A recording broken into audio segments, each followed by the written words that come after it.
Assalamualaikum warahmatullahi wabarakatuh. Perkenalkan, nama saya Dinda Fiana Safitri dari kelas 06 SMJP 008 Manajemen Keuangan.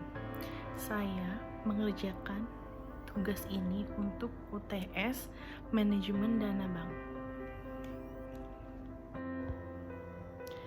Di pertemuan 6 ini saya akan membahas materinya manajemen liabilitas.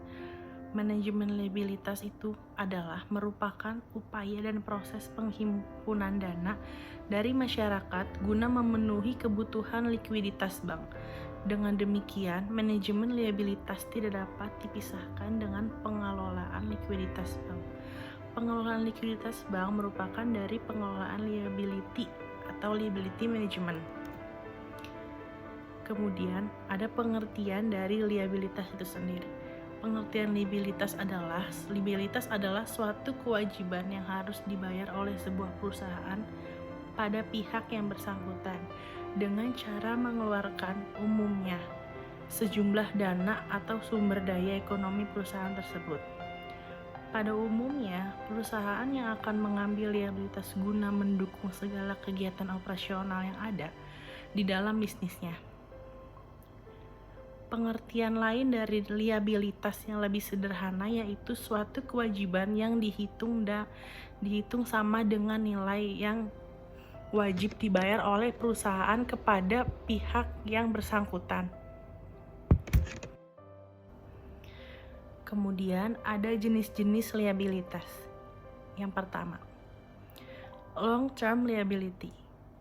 Jenis liabilitas yang pertama adalah liabilitas yang bersifat jangka panjang. Itu artinya jangka waktu yang ditentukan untuk pembayaran kewajiban tersebut diperkirakan akan berlangsung sampai lebih dari 1 tahun. Dan yang kedua, ada short term liability. Jenis liabilitas yang kedua adalah liabilitas yang bersifat jangka pendek. Jenis ini kerap kali disebut dengan istilah liabilitas lancar. Hal tersebut bisa diartikan sebagai suatu kewajiban yang diharapkan bisa diselesaikan dalam jangka waktu yang pendek atau tidak lebih dari 1 tahun. Kemudian, karakteristik liabilitas. 1. Semua pinjaman yang dipakai untuk meningkatkan pendapatan pribadi atau perusahaan, baik itu dari bank, perorangan, atau yang lainnya, harus dibayar saat itu juga ketika sudah jatuh tempo.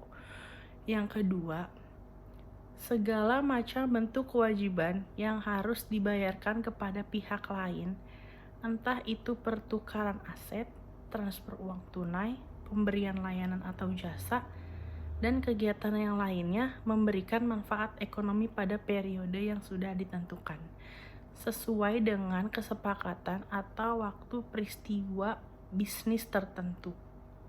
Yang ketiga, kejadian bisnis atau transaksi yang sudah dilaksanakan serta mengharuskan entitas. Dan yang keempat, sebuah bentuk tanggung jawab entitas kepada pihak bank lain, baik itu yang meninggalkan suatu kebijakan atau yang tidak menghindari upaya penyelesaian.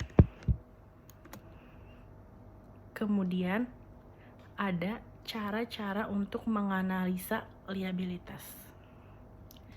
Yang 1, dengan melalui rasio hutang terhadap aset yang dimiliki suatu perusahaan. Kita bisa hitung dengan menggunakan persentase semua jumlah hutang dan pastikan bahwa total atau jumlahnya kurang dari 50%.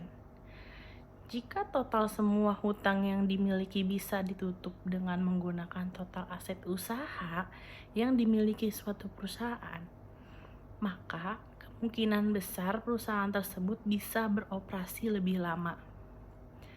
Yang kedua, menggunakan rasio hutang terhadap ekuitas, yaitu dengan menggunakan rasio hutang dengan ekuitas. Di sini kita harus menghitung dari utang dengan ekuitas yang dimiliki oleh perusahaan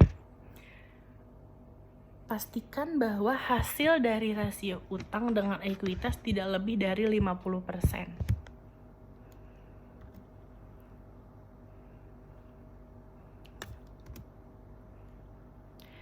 Kemudian ada pengertian manajemen likuiditas.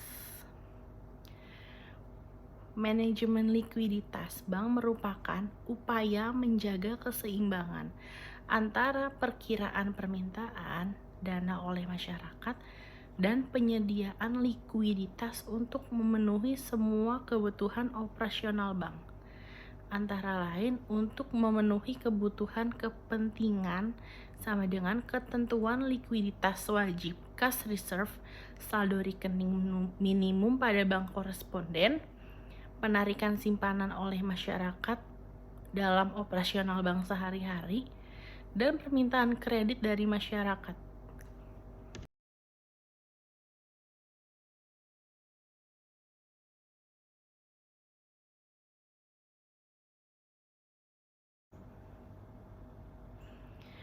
Tujuan manajemen likuiditas. Yang pertama, menjaga posisi likuiditas bank agar selalu berada pada posisi yang ditentukan bank sentral. Yang kedua, mengelola alat-alat likuid untuk memenuhi semua kebutuhan cash flow. Dan yang ketiga, sedapat mungkin memperkecil adanya idle funds. Kemudian, ada strategi yang dapat dikembangkan oleh bank untuk menjaga posisi likuiditas dan proyeksi cash flow. Antara lain, yang satu, semua kewajiban bank yang telah jatuh tempo diperpanjang, kecuali bila tingkat bunga cenderung mengalami penurunan. Yang kedua, mengidentifikasi sumber dana bank. Yang ketiga, jangka waktu aset dan kewajiban dijaga. Yang keempat, mengalihkan aset yang kurang marketable menjadi lebih marketable agar memperbaiki posisi likuiditas.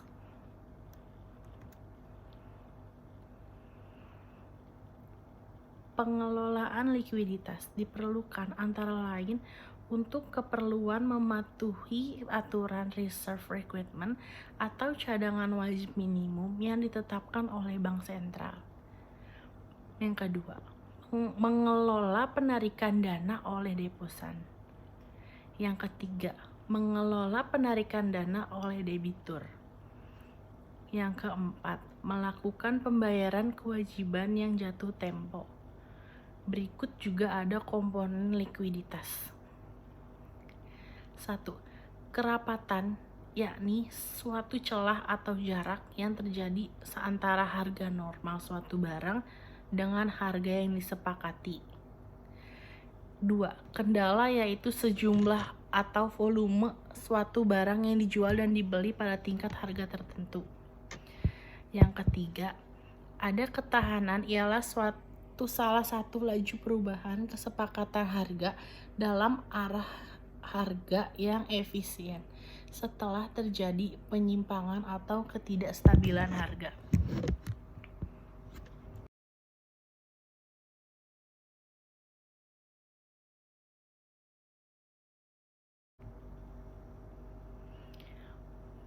Pengendalian guna mengintimidasi resiko likuiditas antara lain adalah tindakan-tindakan sebagai berikut.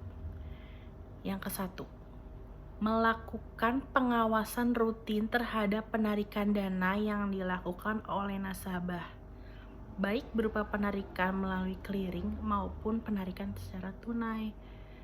Yang kedua, membuat analisa sensitivitas likuiditas bank terhadap skenario penarikan dana berdasarkan pengalaman masa lalu atas penarikan dana bersih terbesar yang pernah terjadi dan membandingkannya dengan penarikan dana bersih rata-rata saat ini. Dari analisa tersebut dapat diketahui tingkat ketahanan atau kerentanan likuiditas suatu bank.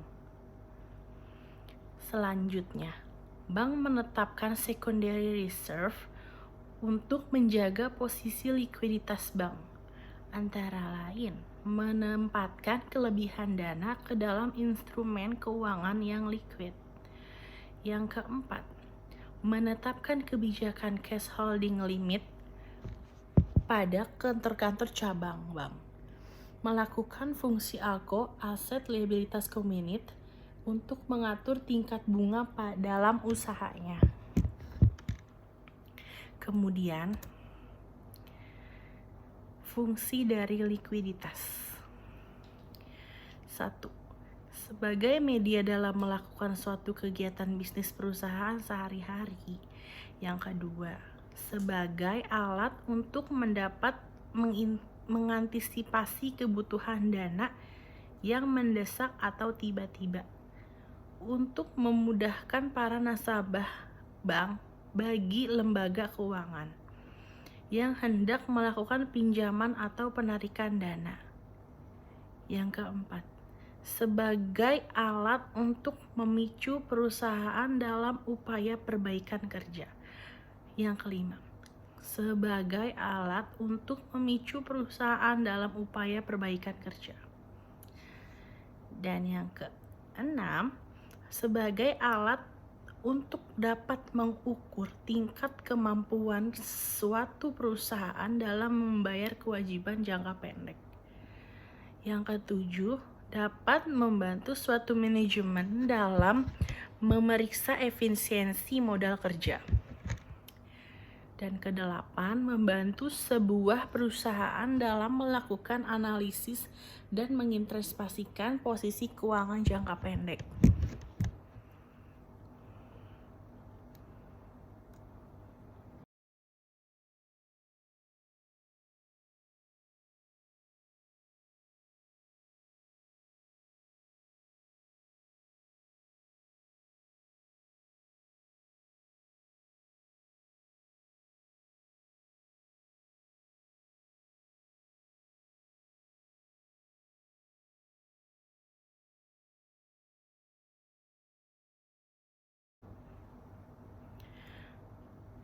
Tujuan dari likuiditas. 1. Untuk dapat mengukur seberapa besar uang kas yang tersedia membayar utang. Yang kedua, sebagai alat pada suatu perencanaan ke depan, terutama yang berkaitan dengan perencanaan kas dan utang. Yang ketiga, untuk dapat melihat dan posisi likuiditas perusahaan dari waktu ke waktu dengan membandingkan beberapa periode.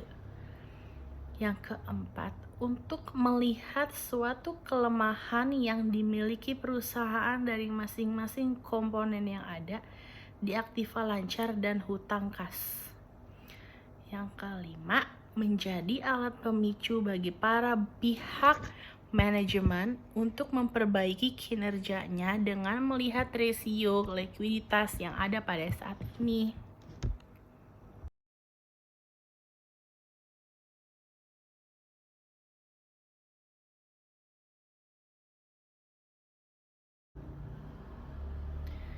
Kemudian yang keenam, untuk dapat mengukur suatu kemampuan perusahaan membayar kewajiban atau utang yang segera jatuh tempo pada saat ditagih. Kemudian, untuk bisa mengukur sebuah kemampuan perusahaan membayar kewajiban jangka pendek dengan aktiva lancar secara keseluruhan. Lalu, untuk mengukur kemampuan suatu perusahaan membayar kewajiban jangka pendek dengan aktiva lancar tanpa memperhitungkan sediaan atau piutang. Dan yang terakhir, untuk bisa mengukur atau membandingkan antara jumlah persediaan yang ada dengan modal kerja perusahaan.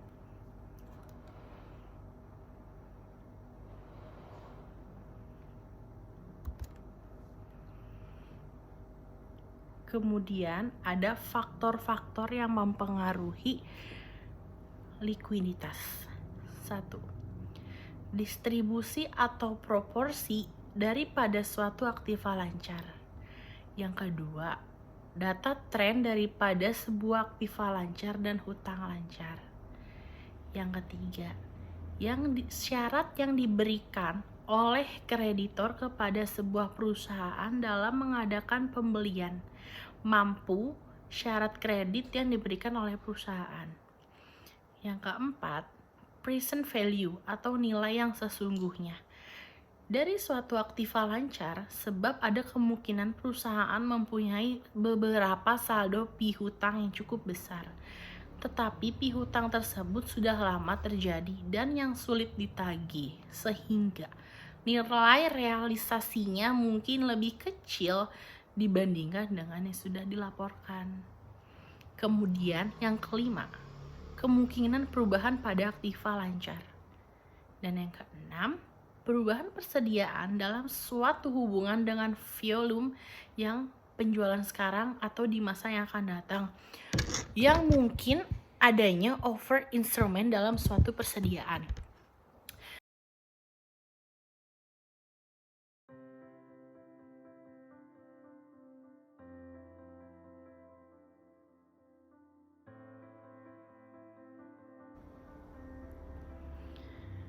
Konsep likuiditas menyatakan bahwa suatu bank dianggap liquid apabila ada contohnya. 1.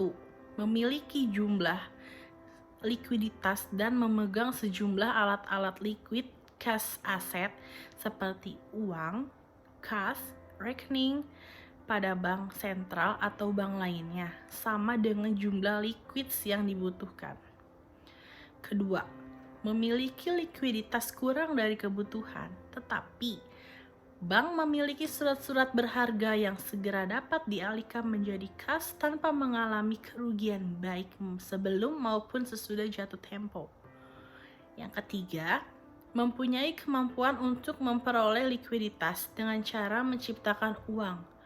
Misalnya penggunaan fasilitas diskonto, call money, penjualan surat berharga dengan repurchase agreement atau repo.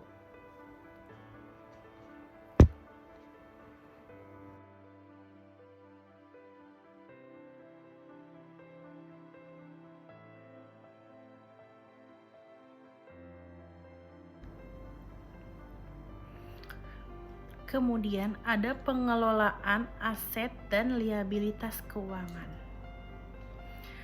Manajemen likuiditas bank tidak dapat dipisahkan dari pengelolaan aset keuangan dan liabilitas keuangan.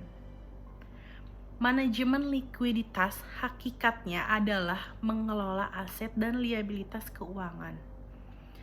Maka, fokus perhatian harus diarahkan kepada pengelolaan dan pengendalian aset-aset keuangan dan liabilitas keuangan, baik dalam valuta asing maupun valuta rupiah. Kemudian ada strategi pengelolaan likuiditas. Yang ke-1, memperpanjang jatuh tempo semua kewajiban bank.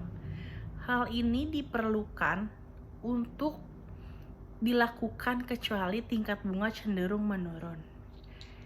Kemudian melakukan diversifikasi sumber dana bank. Yang ketiga, menjaga keseimbangan jangka waktu aset dan kewajiban. Yang keempat, memperbaiki posisi likuiditas. Caranya adalah mengalihkan aset yang kurang marketable menjadi lebih marketable. Kemudian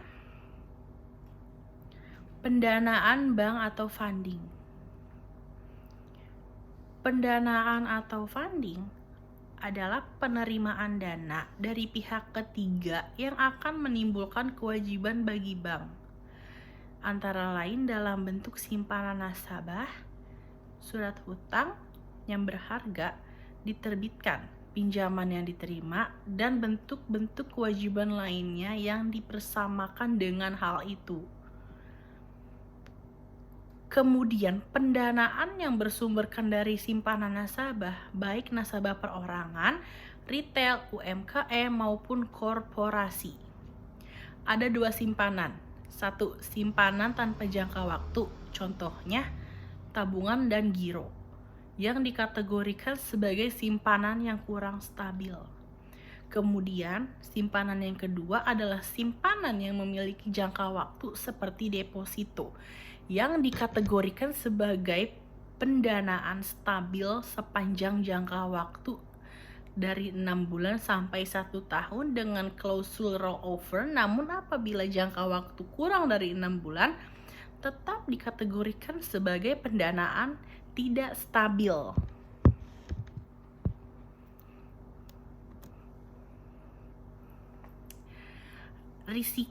Risiko pendanaan muncul ketika bank hanya mengandalkan pendanaan dari satu sumber yang paling mudah, namun tidak stabil. Maka, bank cenderung bergantung pada sumber dana dengan jangka waktu yang pendek, yang berasal dari nasabah korporasi yang murah dan berlimpah untuk meningkatkan pertumbuhan neraca bank secara tepat.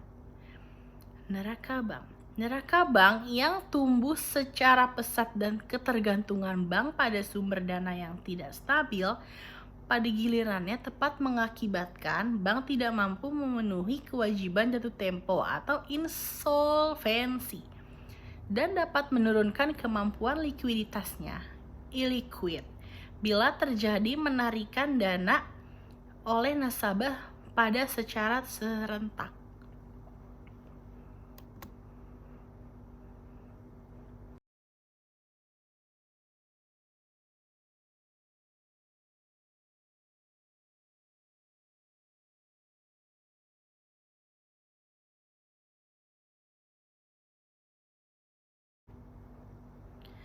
Kemudian ada rasio likuiditas.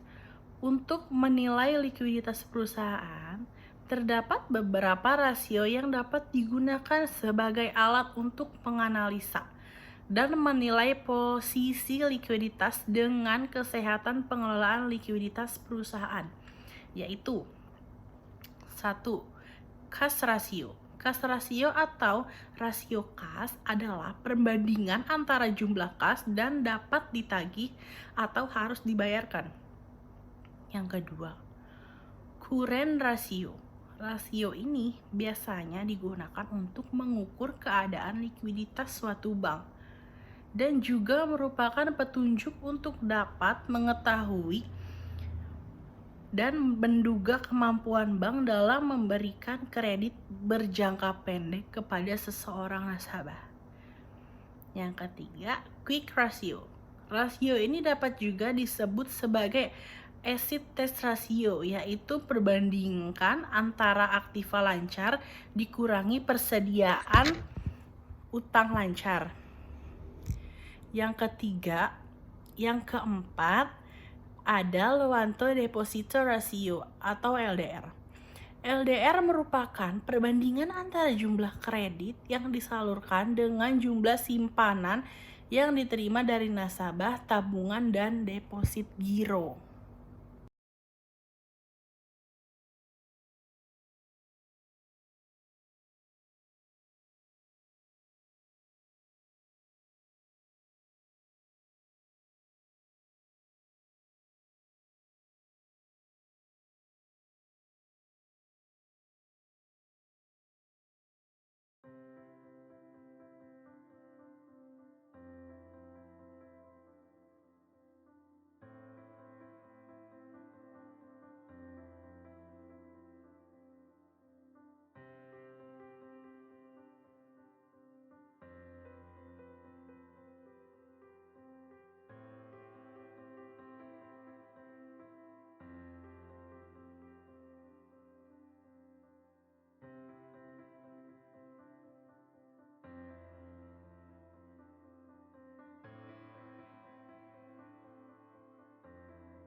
Risiko likuiditas. Risiko likuiditas adalah risiko terjadinya kerugian yang merupakan akibat dari adanya kesenjangan antara sumber pendanaan yang pada umumnya berjangka pendek dan aset keuangan yang pada umumnya berjangka panjang. Dalam likuiditas terdapat dua risiko penting, yaitu risiko ketika kelebihan dana, di mana dana yang ada dalam bank banyak yang idle. Hanya ini akan menimbulkan pengorbanan tingkat bunga yang tinggi. Kedua, risiko yang ketika kekurangan dana akibat dana yang tersedia untuk mencukupi kebutuhan kewajiban jangka pendek tidak ada. Jadi, dapat disimpulkan bahwa ketika bank mengharapkan keuntungannya maksimal, akan beresiko pada tingkat likuiditas yang rendah, atau ketika likuiditas tinggi, berarti tingkat keuntungan tidak maksimal, dan terjadi konflik kepentingan antara mempertahankan likuiditas yang tinggi atau mencari keuntungan yang tinggi.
Pengelolaan likuiditas yang sangat penting bagi bank, terutama untuk mengatasi risiko likuiditas yang disebabkan oleh dua hal, yaitu untuk menjaga agar risiko likuiditas ini tidak terjadi.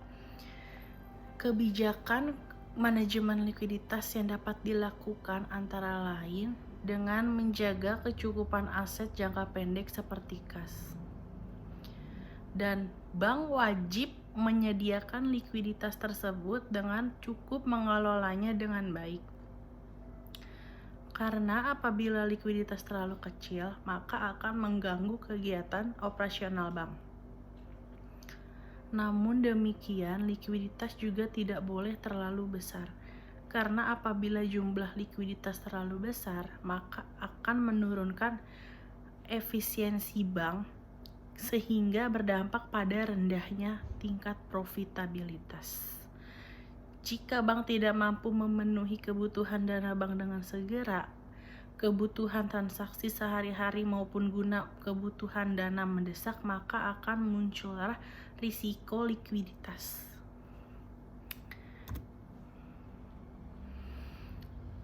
Ada kemungkinan faktor-faktor risiko yang perlu mendapat perhatian lain, antara lain meliputi 1. Komposisi dari aset, liabilitas, dan transaksi dari rekening administratif.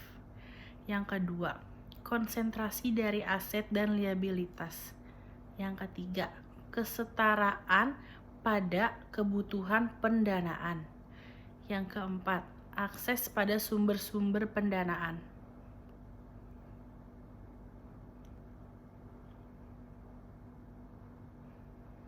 Kemudian ada contoh dari definisi resiko likuiditas.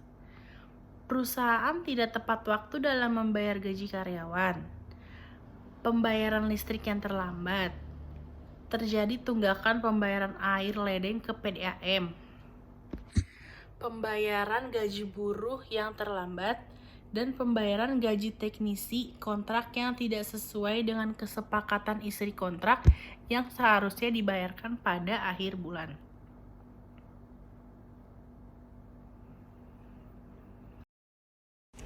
Sekian video yang bisa saya sampaikan.